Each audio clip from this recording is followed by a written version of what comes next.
अब हम आपको यह बताएंगे कि इस बार दिवाली के त्योहार पर जो शख्स सबसे ज्यादा खुश होगा उसका नाम है लॉरेंस बिश्नोई। पिछले कुछ दिनों से हमारे देश में सबसे ज्यादा चर्चा इसी गैंगस्टर की हो रही है और लॉरेंस बिश्नोई का नाम लगातार हर जगह ट्रेंड कर रहा है और इसके नाम से देश भर में लोगों को धमकियां देने की नई नई दुकानें खुल गई। इसलिए आज आपको बताएंगे कि लॉरेंस बिश्नोई के नाम पर दी जा रही धमकियों का असली सच क्या है और क्या यह धमकियां फर्जी भी हो सकती हैं। मुंबई में बाबा सिद्दीकी की हत्या और सलमान खान को जान से मारने की धमकी देने के बाद अब ऐसा दावा किया गया है कि लॉरेंस बिश्नोई ने कई और लोगों को भी धमकियां दी हैं, जिनमें बाबा सिद्दीकी के बेटे जीशान सिद्दीकी, बिहार के पूर्णिया से निर्दलीय सांसद पप्पू यादव और भक्ति पर रील बनाने वाले एक छोटे बच्चे अभिनव अरोड़ा का नाम शामिल है। इनमें पप्पू यादव ने होम मिनिस्ट्री को चिट्ठी लिखकर सरकार से वाई श्रेणी की जगह जेड श्रेणी की सुरक्षा देने की मांग की है, जिस पर अब एक नया विवाद शुरू हो गया है। पप्पू यादव का कहना है कि लॉरेंस बिश्नोई उन्हें धमका रहा है, इसलिए अब उन्हें सरकारी सुरक्षा चाहिए। लोगों का कहना है कि कुछ दिन पहले तक पप्पू यादव लॉरेंस बिश्नोई के गैंग को एक दिन में खत्म करने की बात कह रहे थे, लेकिन अब जब लॉरेंस बिश्नोई के किसी गुर्गे ने उन्हें धमका दिया फोन पर, तो वो सरकार से अपने लिए कड़ी सुरक्षा मांग रहे। पप्पू कर्मकांड दोनों करते हैं जी, कर्मकांड दोनों करते हैं भैया। कर्म करेंगे बाद में भाई साहब की वो डायलॉग तो सुना होगा भैया। एक बात करने में भी आसानी होगी भैया, एक बात समझिए, मैं आपको बता दूं, बहुत क्लियर हूं मैं इस मामले में। और उससे मतलब मेरी पॉलिटिक्स से जुड़े हैं, नाम जाने जो हमारे रास्ते में आएगा, मेरी बात उसके साथ जो आज हो रहा है वही होता जाएगा। किसी के खिलाफ बोलना, किसी को शब्द बोलना पॉलिटिकल नहीं है। बाकी हम देख लेंगे, एक बार फोन करने का मकसद यही था, सुधर जाओ, नहीं आगे तो देख ही लेंगे हम फोन नहीं करेंगे ना, हमें डिस्टर्ब करना। तो कमेंट या कहीं किसी के खिलाफ बोलना सोच समझ के बोलना चाहिए भैया। किसी के खिलाफ क्या कह रहे हैं, वो ट्वीट जब कोई घटना घटती है तो एज ए पॉलिटिकल ट्वीट होता है, तो पॉलिटिकल ट्वीट वो अपना करते हैं। अच्छा। उसमें कोई ऊपर वाला देखिए, एक बार जानिए। तो पप्पू यादव को फोन पर कोई व्यक्ति धमका रहा है और कह रहा है कि वो लॉरेंस बिश्नोई का आदमी है और कह रहा है कि हम कर्म भी करते हैं और हम कांड भी करते हैं। और पप्पू यादव उनसे क्या बात कह रहे हैं वो भी आपने सुन लिया। तो पप्पू यादव को धमकियां मिल रही हैं, बाबा सिद्दीकी के बेटे को धमकियां मिल रही हैं और लोग कहते हैं कि उनका भी ये कहना है कि लॉरेंस बिश्नोई के लोग उन्हें धमका रहे हैं। इसी तरह सोशल मीडिया पर भक्ति के रील्स बनाने वाले एक छोटे बच्चे अभिनव अरोड़ा के परिवार का भी ये कहना है कि लॉरेंस बिश्नोई के गैंग के शार्प शूटर्स अब लगातार इस बच्चे को मारने की धमकी दे रहे हैं। इस मामले में पुलिस ने तहकीकात शुरू कर दी है और यह भी बताया है कि 7 यूट्यूबर्स ने अभिनव अरोड़ा के खिलाफ जो वीडियो बनाए थे और उन्हें ट्रोल किया था, अब उनके खिलाफ भी अभिनव अरोड़ा के परिवार ने जो है कानूनी कार्रवाई करने का फैसला किया है। और इसी के बाद से अभिनव को लगातार धमकियां मिल रही हैं और अब ऐसा कहा जा रहा है कि लॉरेंस बिश्नोई भी इस बच्चे की जान के पीछे पड़ गया है। मैं चाहता नहीं था कोर्ट जाना, लेकिन फिर भी मुझे जाना ही पड़ा। मैं आपको एक कहानी के माध्यम से समझाता हूँ। राम जी का उद्देश्य नहीं था खरदूषण का वध करना, लेकिन खरदूषण ने इतना उत्पात मचा दिया था कि राम जी को न्याय के लिए आगे बढ़ना ही पड़ा। वैसे ही हम कब तक बर्दाश्त करेंगे? जब तक कि मोटा तोता बोलते थे तब तक हम बर्दाश्त कर देते थे, लेकिन अब बात मेरी भक्ति की आ गई है। मेरी भक्ति को नकली कहा जा रहा है। जी, मेरे को कई लोग जान से मारने की धमकियां दे रहे हैं। हमारे पास कॉल्स आते हैं कि आपके बच्चे को मार देंगे, काट देंगे, बहुत अपशब्द बोल रहे हैं, बहुत गालियां दे रहे हैं। अभिनव ने सिर्फ भक्ति करने के अलावा कुछ ऐसा गलत काम नहीं किया है जिसके लिए उसको इतना कुछ बर्दाश्त करना पड़ रहा है। मैं आपको एक आज की बात बता रही हूँ। आज 3:30 पौने 4 बजे के करीब हमारे पास लॉरेंस बिश्नोई ग्रुप से एक मैसेज आया व्हाट्सएप ग्रुप में, जिसमें हमें धमकी दी जा रही है कि अभिनव को मार दिया जाएगा। इसकी मैं आपको थोड़ी सी हिस्ट्री और बताऊंगी। कल रात को हमारे पास एक कॉल आया 8 बजे, जो मैं पिक नहीं कर पाई, क्योंकि दिन में इतने सारे कॉल्स आते हैं कि हम हर कॉल को पिक नहीं कर पाते हैं। तो जब कॉल आया हम पिक नहीं कर पाए उस कॉल को। आज उसी नंबर से, जिस नंबर से मैंने पिक नहीं किया था, उसी नंबर से 3:30 पौने 4 बजे के करीब एक मैसेज आता है। और मैसेज में सिंपली सिर्फ एक ही मैसेज दे रहे हैं वो हमें, कि अभिनव को वो जान से मार देंगे। अब बड़ा सवाल यह है कि चाहे वो लॉरेंस बिश्नोई हो, चाहे बाकी के लोग हो, आजकल पब्लिसिटी का एक ऐसा चस्का सबको चढ़ा है कि सबको पब्लिसिटी चाहिए, सबको हेडलाइंस में आना है, सबको सोशल मीडिया पर ट्रेंड होना है। जो धमकी दे रहा है उसे भी हेडलाइंस में आना है, उसे भी अपना नाम ट्रेंड कराना है। जिन्हें धमकी दी जा रही है उन्हें भी ट्रेंड होना है, उन्हें भी हेडलाइंस में आना है, और सबको पूरी पब्लिसिटी चाहिए। और सबके मकसद अलग अलग है।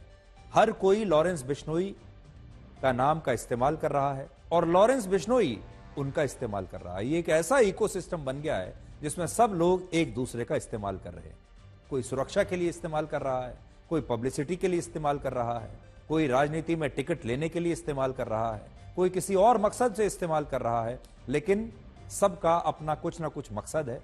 और कोई ऐसा व्यक्ति है जो लगातार लॉरेंस बिश्नोई को ट्रेंड होने दे रहा है, उसे मशहूर बना रहा है, और ऐसा लगता है कि ये एक ऐसा इकोसिस्टम किसी ने तैयार कर लिया है जिसके लाभार्थी ये सारे लोग हैं, और ये सब एक दूसरे का इस्तेमाल करके सिर्फ ट्रेंड होना चाहते हैं और अपने अपने मकसदों को पूरा करना चाहते हैं। सबको रील्स बनानी है, सबको वीडियोस बनाने हैं, सबको टीवी पर आना है, सबको अपनी बात कहनी है, और सबको मशहूर होना है।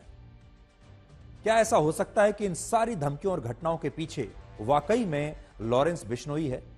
क्या लॉरेंस बिश्नोई ने इतनी बड़ी बड़ी दुकानें खोल ली हैं धमकियां देने की कि सबको देश भर में लॉरेंस बिश्नोई के नाम से ही धमकियां मिल रही हैं? ये कैसे पता चले? लॉरेंस बिश्नोई पिछले 1 साल से गुजरात की साबरमती जेल में बंद है, जहां इस समय उसे बाकी कैदियों से अलग करके रखा गया है। और सूत्रों के मुताबिक जेल में बंद कैदियों को भी इसकी जानकारी नहीं है कि लॉरेंस बिश्नोई किस बैरक में कहां बंद है। और एनआईए ने लॉरेंस बिश्नोई पर ऐसी धाराएं लगाई हैं जिसके कारण उसकी कोर्ट में पेशी भी वीडियो कॉन्फ्रेंसिंग के जरिए ही होती है। और इसलिए बड़ा सवाल यह है कि जिस गैंगस्टर को जेल में सबसे अलग थलग करके रखा गया हो, वो आखिर इतने सारे लोगों को जेल में बैठे बैठे कैसे धमकियां दे रहा है। और जिन लोगों को धमकियां मिली हैं उनका कहना है कि लॉरेंस बिश्नोई के गुर्गों ने उन्हें फोन करके या मैसेज पर धमकियां दी हैं। लेकिन इन लोगों के पास भी ऐसा कोई सबूत नहीं जिससे यह साबित हो कि ये गुर्गे वाकई में लॉरेंस बिश्नोई के गैंग से ही हैं और ये धमकियां लॉरेंस बिश्नोई ने ही दी हैं। इसीलिए हम आपसे ये बात कह रहे हैं कि लॉरेंस बिश्नोई के नाम पर धमकियों की बहुत सारी दुकानें इस समय चल रही हैं और सबको मजा आ रहा है, फायदा ही फायदा है, नुकसान किसी का नहीं। ये बात इसलिए हम कह रहे हैं क्योंकि बाबा सिद्दीकी की हत्या के बाद उनके बेटे जीशान सिद्दीकी के दफ्तर में एक व्यक्ति ने फोन करके खुद को लॉरेंस बिश्नोई का शूटर बताया और कहा कि अगर जीशान सिद्दीकी ने लॉरेंस बिश्नोई को रंगदारी का पैसा नहीं दिया तो वो उन्हें और सलमान खान को जान से मार देगा। इस धमकी के बाद पुलिस ने जीशान सिद्दीकी और सलमान खान की सुरक्षा को बढ़ा दिया। लेकिन आज मुंबई पुलिस ने इस मामले में एक नया खुलासा किया है और बताया है कि मुंबई पुलिस ने दिल्ली के पास ग्रेटर नोएडा के एक इलाके से मोहम्मद गुफरान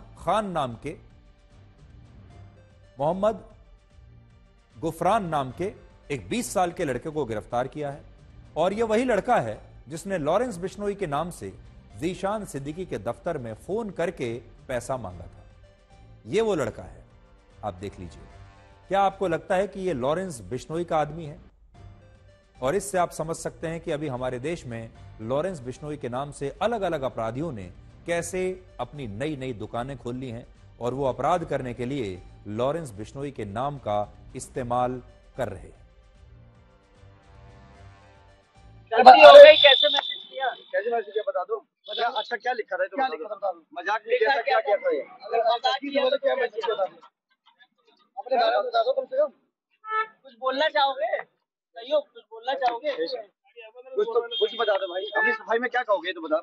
तो भाई को देना चाहोगे, गलती हो गई कैसे हो गई कुछ बताओगे? कहीं कुछ बोलोगे? मैसेज हो गया, कैसे हो गया, गलती में हो गया, पार्टी के कैसे हो गई, यही तो पूछ रहे हैं और क्या पूछ रहे हैं? कैसे हो गई वही पूछ रहे हैं। क्या मतलब कैसे गलती हो गई बताओ, दो कैसे हुई गलती? पार्टी कर रहे थे या क्या कर रहे थे? सलमान खान जो दुश्मनी थी, किसी गैंग से लेना देना कुछ ऐसा है? जिस तरीके के आरोप लग रहे हैं उस पर कुछ कहना चाहोगे? सफाई दो अपनी। किसी गैंग संबंध है तुम्हारा? नहीं।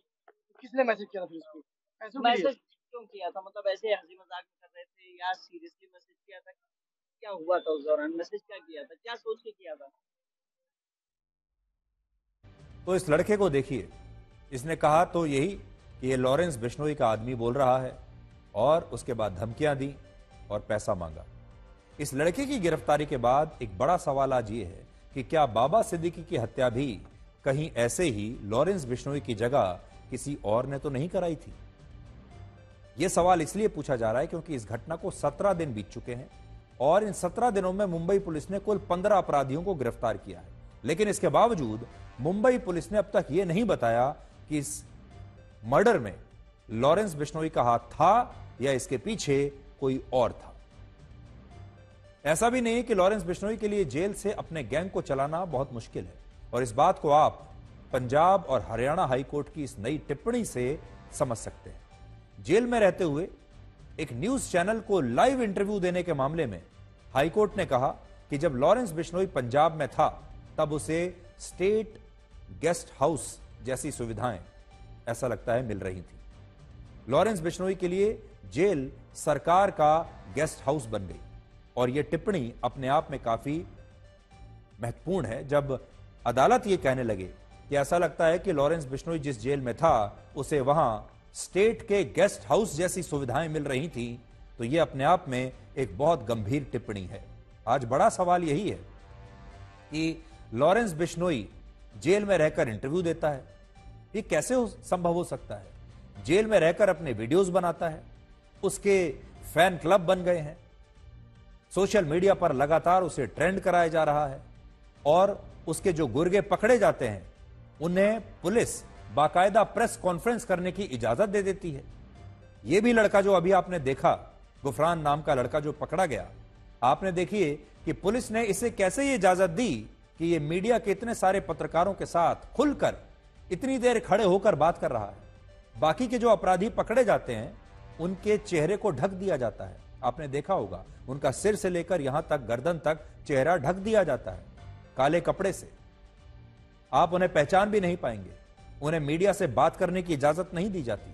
लेकिन जब इस तरह के लोग पकड़े जाते हैं जिन पर आरोप है कि ये लॉरेंस बिश्नोई के आदमी हैं, इनका ना तो चेहरा ढका जाता है और इन्हें पूरी छूट दी जाती है कि ये मीडिया से जितनी देर चाहें उतनी देर बातें कर सकते हैं। मीडिया जितना चाहे इनकी तस्वीरें खींचे, इनके वीडियोस बनाए। इस सब के पीछे क्या हो सकता है?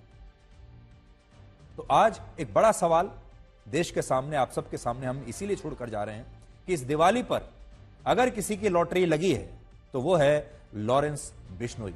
इस दिवाली पर अगर कोई सबसे ज्यादा खुश होगा तो वो है लॉरेंस बिश्नोई, क्योंकि उसे इतनी फ्री की पब्लिसिटी मिली है जितना करोड़ों रुपए खर्च करके किसी नेता को नहीं मिलेगी, किसी फिल्म स्टार को नहीं मिलेगी।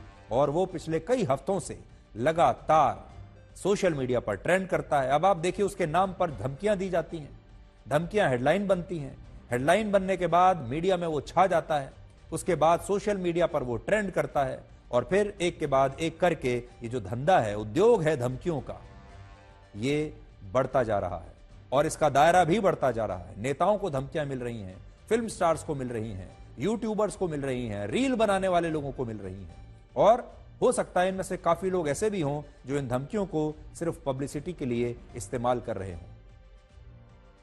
और ये एक ऐसा इकोसिस्टम है जिसमें देश का जो दर्शक है, यानी आप सब लोग, वो इसमें फंसते जा रहे हैं।